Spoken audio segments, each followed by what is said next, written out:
aku kan nikah 2007, terus tahun baru sadar kok nggak hamil-hamil. Akhirnya program-program semuanya. Pertama dari yang alergi sperma katanya, terus disuntikin sel darah putih, suami gagal, inseminasi 2 kali gagal, laparoskopi udah gagal, sampai semua herbal udah gagal. Aku pundur gagal, apalah pokoknya semua, sampai dukun juga kayaknya udah gitu ya. Maksudnya ibaratnya kayak orang pinter apa dan lain-lain udah semua. Akhirnya yang terakhir ya, opsi terakhir ya kita harus bayi tabung kan gitu, cuman memang butuh biaya kan, jadi agak lama tuh prosesnya. Itu aku tuh baru bayi tabung setelah 2015. Jadi dari nikah 2007 tuh berarti berapa? 7 tahun baru akhirnya bayi tabung di Jakarta kan. Gagal, nggak ada alasannya, kita berdua udah sama-sama sehat. Emang awal-awal kan aku ada kista, miom, apalah segala macam. Suamiku juga spermanya agak lambat gitu. Nah semenjak pas bayi tabung itu udah dua-duanya udah dalam keadaan normal, sudah oke. Tapi ternyata nggak berhasil juga. Nah dari situ istirahat dulu setahun, habis itu kita ke Pineng. Tapi ya belum program cuman kayak gini. Jadi ketahuan ada polip gitu, kata dokter laparoskopi lagi aja, baru langsung bayi tabung. Nah semenjak itu kayak nanti aja gitu. Terus udah sampai sekarang jadi kayak nanti aja, jadi keenakan gitu. Udah kalau aku sih gitu aja kali ya. Sekarang baru mau mulai lagi. Dunia berikut Nikmati dulu beserta James. Nanti lah itu mah. James sekarang di mana tuh? Di rumah. Dibawa dong. Di hatiku asik. Gimana Lulu? Nah Lulu itu ini yang drama banyak cerita.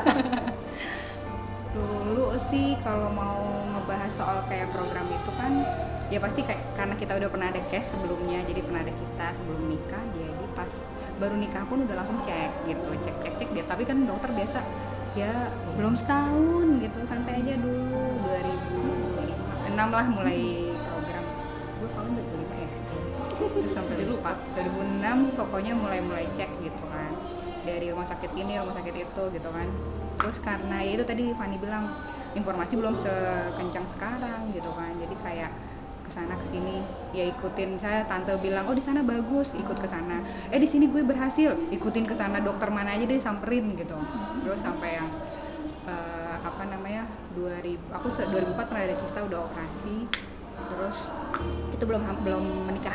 Nah 2007 ada lagi kistanya gitu, ketahuan di situ.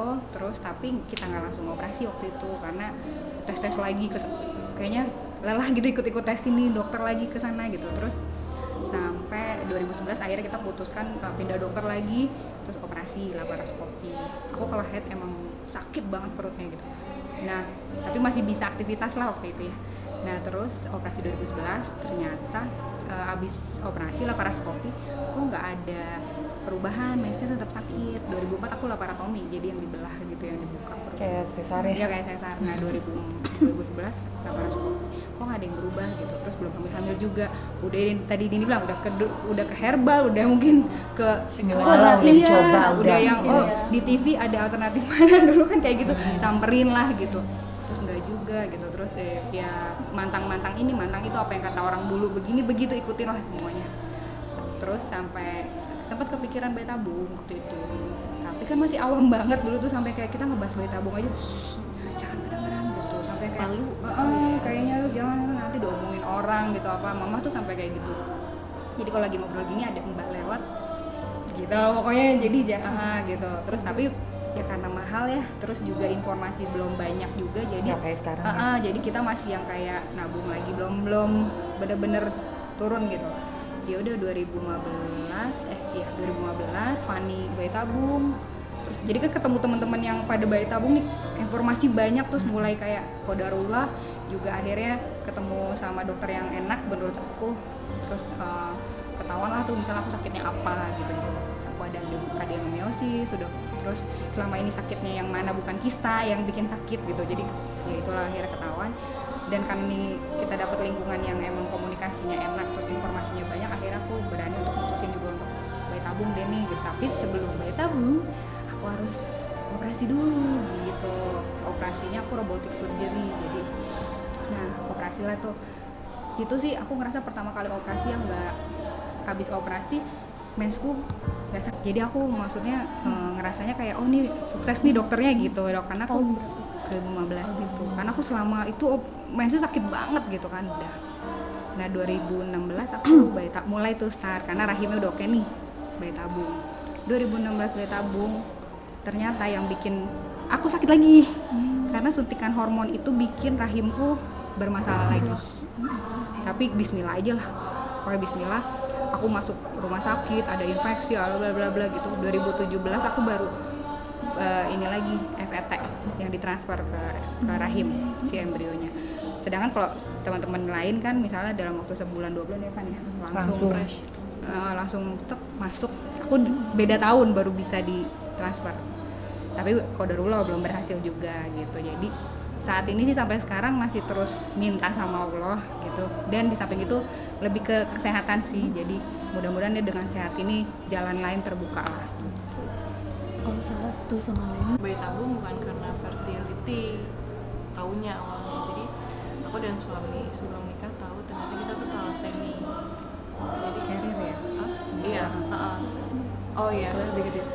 Kita tuh carrier thalassemia. Jadi kalau misalkan sebenarnya kalau sama-sama carrier ketemu gitu, kita berhubungan langsung terus punya anak, itu ada chance anaknya itu jadi thalassemia mayor. Dan kalau mayor, anak itu harus selama seumur hidupnya dia akan transfusi darah terus. Kalau enggak dia bisa meninggal. Karena si thalassemia ini dia nggak bisa memproduksi darah merah dengan sempurna. Ya udah akhirnya sebelum kita menikah kita cari tahu gimana sih caranya biar menghindari itulah. Kita berikhtiar walaupun sebenarnya emang semua Allah yang ngatur ya. Cuman ikhtiar kita tuh gimana sih? Akhirnya adalah jalan untuk bayi tabung, tapi nanti embrionya akan di screening sama dokternya. Begitu nanti jadi bayi tabung kan jadi embrio tuh. Nah embrionya sebelum dimasukin ke aku lagi itu di screening, yang ada thalassemia dibuang-buangin. Dan alhamdulillah dari 42 telur itu tahun berapa, 2017 nikahnya 2016. Jadi 2018 deh aku baru program. Terus dari 42 telur satu yang sehat walafiat dan satu itu langsung dimasukin di embryo transfer dan alhamdulillah berhasil. Jadilah anak ini yang sedang tidur gitu. Begitu jadi cerita. ini Kak, kenalan udah. Waktu aku program itu kan informasi belum banyak tuh. Jadi kayak waktu aku bilang aku di Pineng, dia kayak banyak yang DM gitu nanyain ngapain di Pineng, dan yang mempersatukan pertanyaan itu semua adalah semuanya belum punya anak. Nah jadi akhirnya apa bikin grup aja nih. Akhirnya aku ngumpulin teman-teman yang DM itu, akhirnya kita bikin grup TTC. Tiba-tiba cantik kalau kata ini.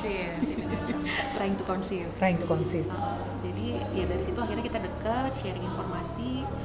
Alhamdulillah udah pada hamil. Ada beberapa yang belum, tapi insya Allah menyusul ya. Amin. Amin, kita tinggal bertiga. Itu di grup itu kita ada 10 orang. Yang udah hamil itu 7. 3 orang. Ini berdua sama satu lagi. Ada satu lagi. Insya Allah lah. Amin. Itu ada yang program, ada yang tiba-tiba hamil alami. Rezeki beda-beda. Pernah mendapatkan dari orang tua mungkin apa dari keluarga gitu Kak, kayak bukan nge-push sih kayak ya untuk punya Tekanan gitu gimana kali tuh ya. Kak masing-masing dari itu dia. Kalau aku mah kebetulan, pokoknya aku bersyukur ya, alhamdulillah kedua orang tuaku tuh cucunya udah pada banyak gitu. Jadi mertuaku banyak, cucunya ibu bapakku juga banyak. Jadi mereka tuh tidak menuntut cucu sama sekali gitu. Dan nggak ada yang nanya-nanya kapan enggak. Bahkan mereka kayak punya uang nggak buat program gitu. Justru malah ya itu yang dibutuhkan mah gitu. Jadi kalau mama pengen cucu bantuin atuh gitu kan. Selama ini kan semua orang sukanya nagih-nagih ini, tapi teh nggak ada support gitu. Nah kalau aku tuh kebetulan banget dibantu waktu itu, uangnya tuh paruan gitu, jadi mamaku tuh nyumbang gitu, sok lah gitu. Nah meskipun gagal, nah ini juga penting ya, lupa harus dibilangin. Jadi kalau mau bayi tabung itu kan uang harus cash ya, uang harus cash dan harus 2 kali lipat, 3 kali lipat karena kita nggak tahu nggak tahu akibatnya apa dari Di tengah-tengah program tuh tiba-tiba jadi nambah kayak gitu. iya, siapa tahu. jadi kayak kasus aku nih budgetnya misalnya 50 gitu, tapi ternyata aku ada infeksi, ada ini aku harus dirawat begini. Nah, kan di luar biaya itu jadi kayak kalau kita nggak ada uang ya nggak ada rezeki gitu Iya, kan, jadi harus- benar-benar dan harus nggak boleh prepare. ngutang lah ya. Tinggal, Jangan sampai ngutang. jangan sampai ngutang. Jangan sampai ngutang, gitu. soalnya maksudnya amit-amit gagal tuh kita nggak mencicil sesuatu yang nggak ada gitu. Nah maksud aku jadi kayak kudu persiapan itu sih yang bikin mentalnya bayi tabung tuh bukan cuman kalau gagal tuh bukan cuman gagal sedih nggak jadi, tapi uang juga hilang begitu aja gitu. Makanya aku pas itu ngomong ke ibuku, mah ini kalau gagal gimana ya, nggak apa-apa itu mah ngasih aja. Nah itu seperti itu. Tapi kalau udah niat sih insya Allah rezeki mah ada aja sih. Kalau dulu gimana tah ibu bapaknya? Oh aku mah alhamdulillah Santai ya, untungnya. mertua juga santai gitu ya, kita nggak tahu ya dalam hatinya, cuma masuk kalau di depan kita berdua sih sama suami ya udah gitu, yang penting sehat gitu, nggak ada tuntutan apa.